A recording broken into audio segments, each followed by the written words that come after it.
हुँदैन यहाँ यो चाहिँ शान्ति पार्टीका छात्रावासमा चाहिँ भोट खसालियो ए भिड छ ल भित्र पाइँदैन अब यहाँ बाहिर बाहिर चाहिँ हो आज चाहिँ अब आम निर्वाचनमा चाहिँ सहभागिता राम्रो छ एकदम अत्यधिक सहभागिता छ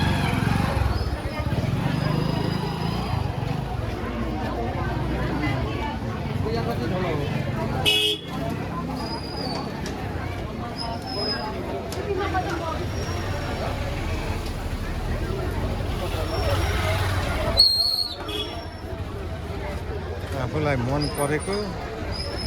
योग्य उम्मेदवार छानेर मतदान गरिरहेका छन् सबैले मतदान अत्यधिक सहभागिता राम्रो छ नानी अब के गर्ने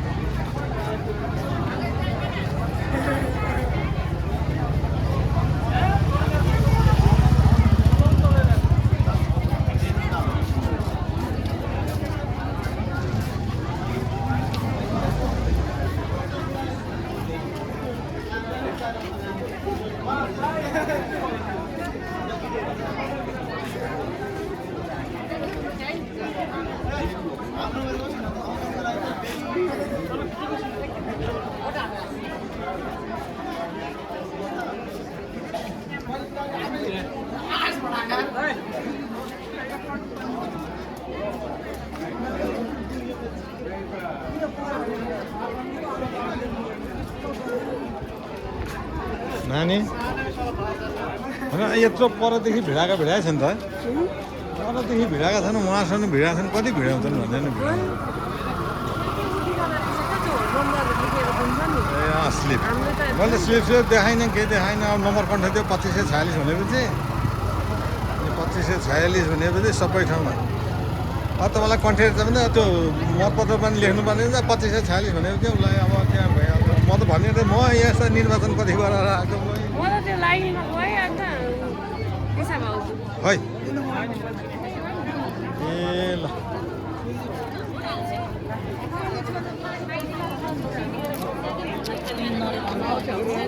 मम्मीलाई कस्तो छ अहिले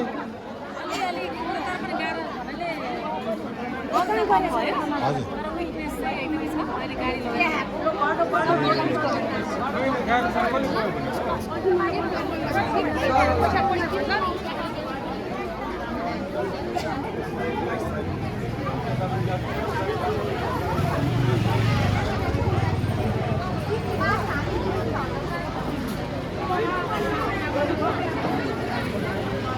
तपाईँ प्रतिनिधि हुनुहुँदैन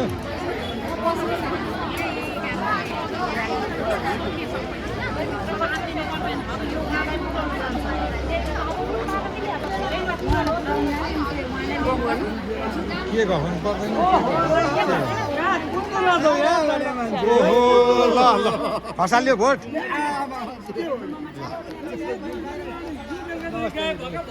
अनि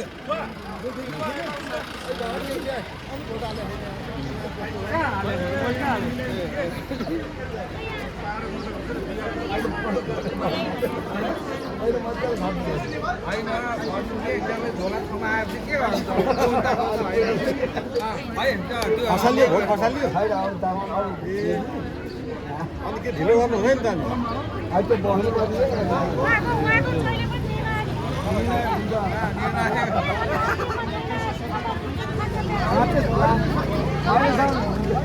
होइन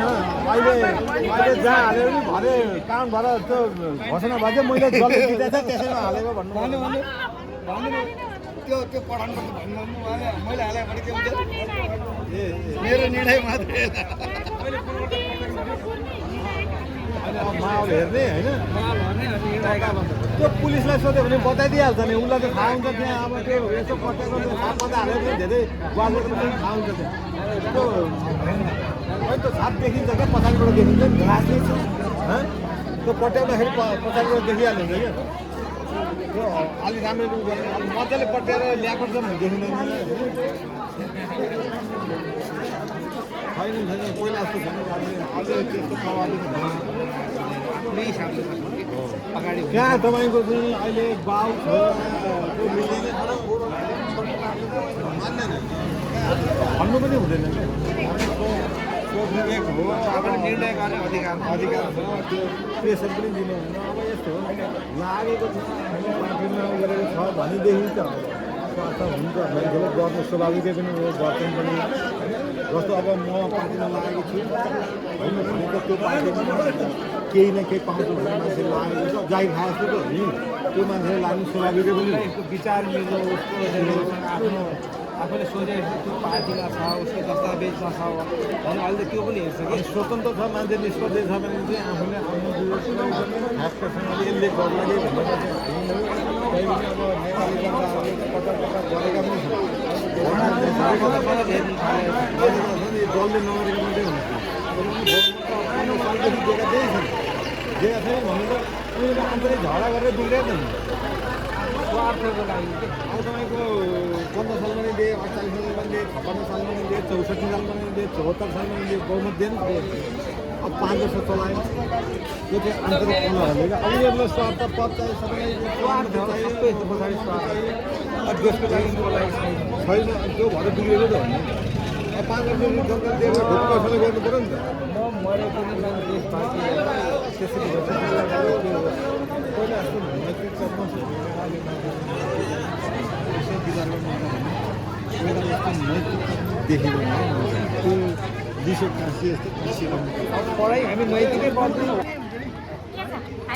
लाइटै अलिक मधुरो भन्छ के भएर मधुरो हामीले गर्दा हो ए अब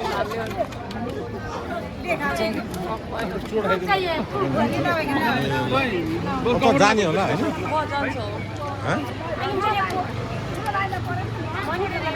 जाने भएपछि म चाहिँ यसो अब घुमेर आउँछु होइन नआउनेहरू भोट हाल्नु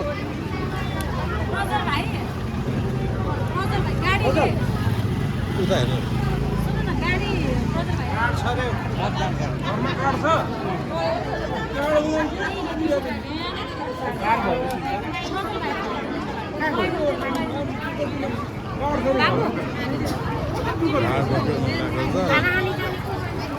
जाने होइन नि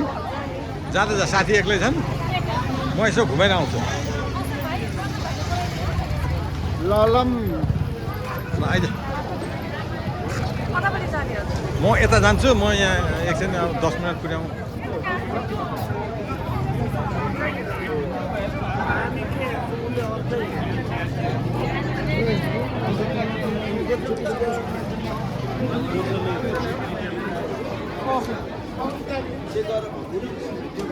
ल हाम्रो जाने म चाहिँ उता जान्छु म यहाँ शङ्खबारतिर यसो घुमेर आउँछु अहिले त्यहाँ घर आएछ हाल्दैन हुन्छ के छ र त्यो फोटो के छ भिडियो छ अनि अहिले हाल्नलाई त अनि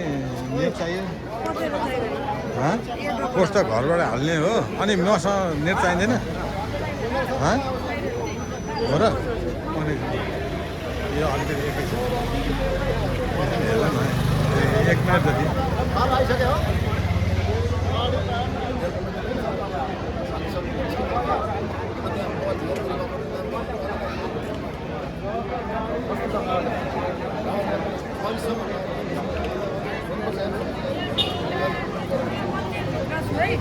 ल ल ल आइज न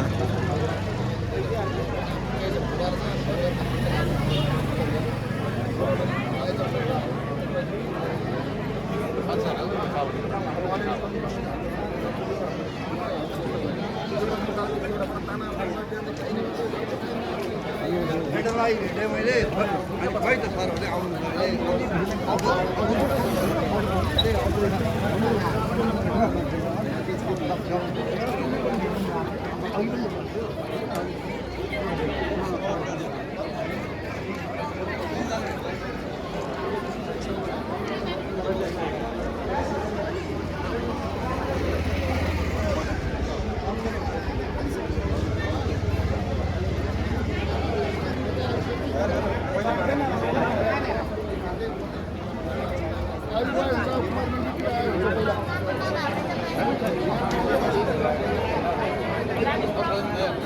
40 40